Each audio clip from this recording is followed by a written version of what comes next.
Eh bien, salut à toutes et à tous, c'est Anthony Klinger de la chaîne Acadev. Aujourd'hui, on se retrouve dans une nouvelle vidéo en JavaScript pour voir comment utiliser l'API Fetch.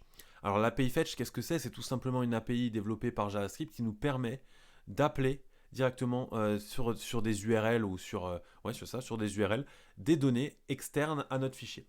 Par exemple, ici, moi, j'ai un index.html qui est relié uniquement à un app.js, donc un fichier JavaScript vide pour l'instant. Et en fait, j'aimerais que grâce à ce script app.js, je puisse appeler des données qui sont soit sur un serveur externe, soit sur mon serveur. C'est ce qu'on va faire nous aujourd'hui. Mais vous allez voir que ça marche de la même manière. Et du coup, accéder à ces données, les traiter et évidemment les afficher ou les débugger. Alors, si vous êtes novice en JavaScript, je vous déconseille de regarder cette vidéo. Je vous conseille d'abord d'aller voir les bases en JavaScript, notamment sur la chaîne. J'en ai fait 2. Donc, si vous avez ces bases-là, pas de problème, continuez la vidéo. Et si vous êtes du coup déjà avancé en JavaScript, bah, ça sera peut-être une petite aide pour vous ou un rappel du coup pour l'API Fetch. Alors, pour commencer et avant toute chose, on va créer des données parce que là pour l'instant en fait, je ne vais pas aller chercher directement sur un serveur des données d'API même si je pourrais le faire, mais là au moins vous comprenez ce qu'on fait. On va créer un data.json. Dans ce data.json, qu'est-ce que je vais mettre? Je vais mettre juste un objet dans lequel je vais ajouter par exemple un nom, un prénom plutôt, voilà, Anthony, et un âge. Voilà. Je vais juste mettre ça. Maintenant que j'ai ajouté ça, on peut considérer que notre fichier JSON, du coup, qui contient les données qu'on va vouloir traiter et afficher, il est complet, c'est bon, on a ce qu'on veut. Et même s'il sera changé par la suite, ce sera traité avec notre app.js. Donc, on va le garder ouvert quand même pour voir comment afficher les données. Et on va passer par app.js. Alors, on va d'abord créer une fonction, plutôt qu'utiliser directement l'API fetch, sinon ça ne va pas être très propre. Donc, on va appeler cette fonction par exemple callAPI. Et dans cette fonction, ce qui va être pratique, c'est qu'on va pouvoir faire du coup ce qu'on veut. Alors, première chose à faire, ça va être de déclarer par exemple soit une constante, soit le faire directement dans Fetch. Moi, je vous déconseille de le faire directement dans Fetch, simplement parce que c'est moins propre d'un point de vue code. Donc, déclarer une constante avec l'URL. Donc, nous, notre URL, vu qu'elle a la racine, elle est au même endroit qu'app.js, donc c'est data.json. Et ici, qu'est-ce qu'on va faire? On va tout simplement faire fetch URL.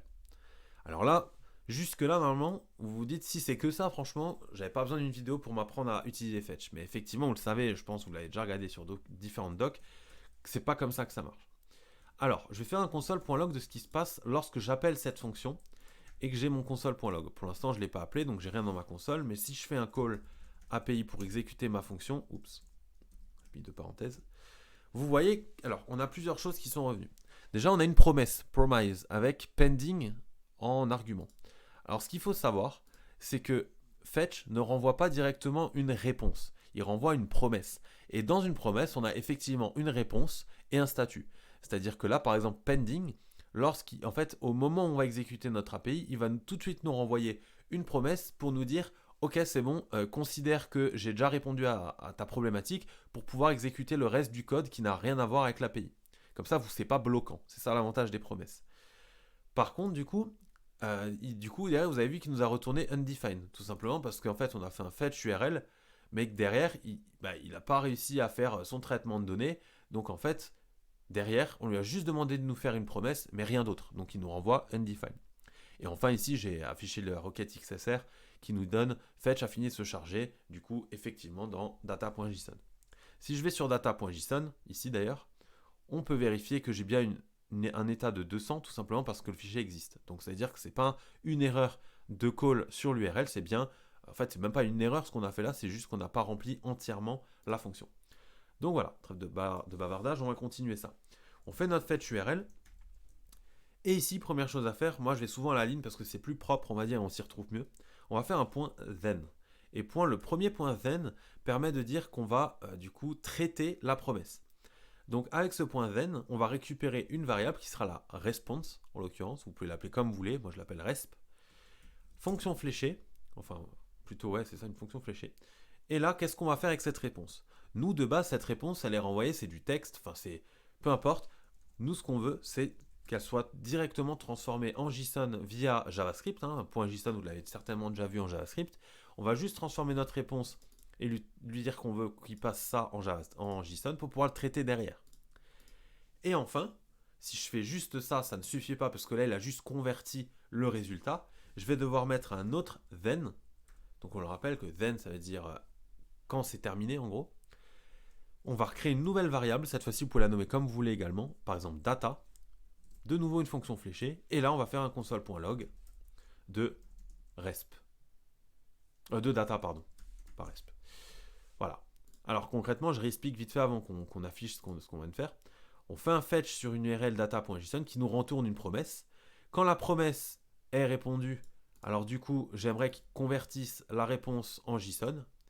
Et du coup ici, pour récupérer du coup la réponse de ça, enfin le résultat de ça plutôt, je vais initialiser une variable, une constante même, qui contient en fait ça finalement. Et du coup, je vais lui dire ce que je veux faire avec cette variable. Là, on veut juste faire un console.log pour l'instant. Si je rafraîchis et je fais un call API, et bien là, vous voyez qu'on a undefined au départ parce qu'il nous renvoie bien que du coup, au début de promesse, il n'a rien. Le fetch, et ici, ben, le prénom et l'âge. Donc il a bien réussi à chercher dans ma promesse la réponse. Donc là, vous avez déjà réussi la première partie du call API, on va dire, avec l'API fetch de JavaScript. Maintenant, j'ai juste fait un console.log. Si vous voulez traiter ces datas pour les afficher, je ne sais pas, par exemple, dans une div, ici, on va donner un ID result, par exemple. Si vous les affichez dans result, eh ben, vous avez juste ici à faire comme vous le connaissez déjà, un let, ou alors même directement un document.query selector de votre ID. Voilà, je crois que c'était result sans S. Ouais. Point inner HTML égale. Et là, vous pouvez mettre data. Sauf que si je fais ça, je fais un call API. Voilà ce qui se passe. Il nous met object. C'est-à-dire que déjà, il a compris qu'une fois qu'il a tout traité, il faut qu'il mette quelque chose dans result. Sauf que là, en fait, data, c'est effectivement un objet, mais sauf qu'on n'oublie pas que maintenant, on a du JSON. C'est-à-dire que maintenant, si je veux accéder aux propriétés de mon JSON, tout simplement, juste à faire data.prénom. Et là, vous allez voir que quand je fais mon call API, j'ai bien Anthony qui sort. Alors ça, c'est, je peux faire data.prénom tout simplement parce qu'ici, j'ai pas un tableau. J'ai uniquement un objet. Si j'avais un tableau, il faudrait soit indiquer un index ici, c'est-à-dire par exemple entre crochets 0, 1, 2, 3, soit faire une boucle. Ou alors faire un point map qu'on verra dans une autre vidéo. Ça, c'est encore autre chose. Voilà, donc là, maintenant, vous savez traiter du coup des données en JSON. Alors là, vous voyez que du coup, on a quand même fait pas mal de choses juste pour faire un appel de data. Bon, c'est beaucoup mieux et beaucoup plus ergonomique que des requêtes en Ajax, par exemple. Mais il y a encore une autre technique avec cette API Fetch qui est plus propre et qui, à mon sens, est plus compréhensible, surtout quand on est débutant.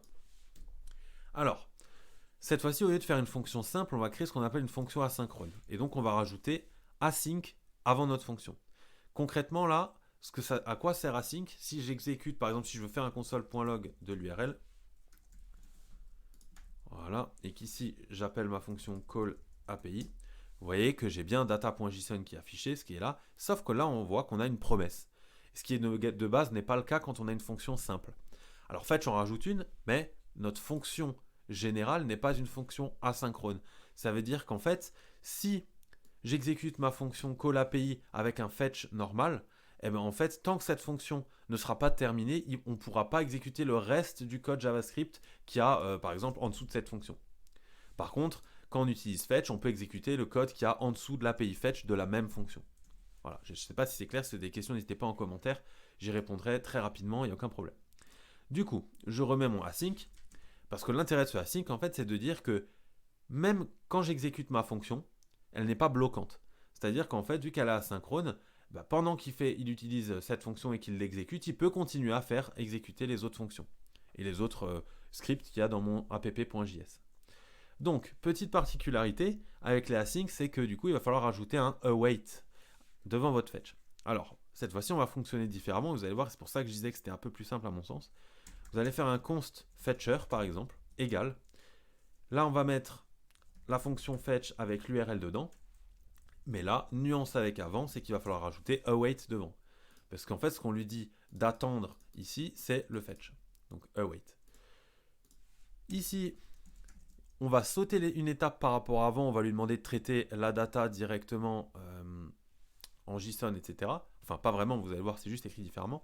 Ici, je vais faire un const JSON. Et ici, je vais juste faire fetcher.json. Et en fait, ici, si je fais un console.log de JSON, vous allez voir, je vais effacer tout ça.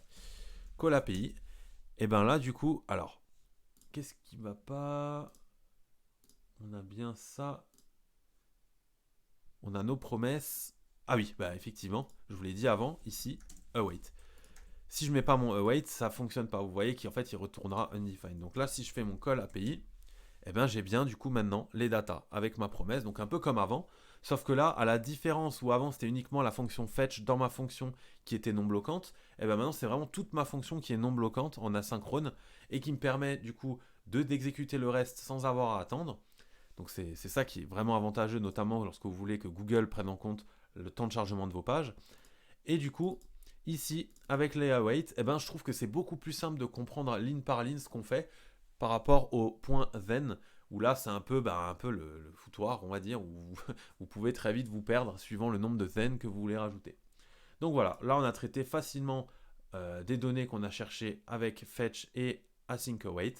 Là, si je veux accéder comme avant, du coup, je peux faire un document.query selector ici de result et en inner HTML, lui donner comme avant json.prénom.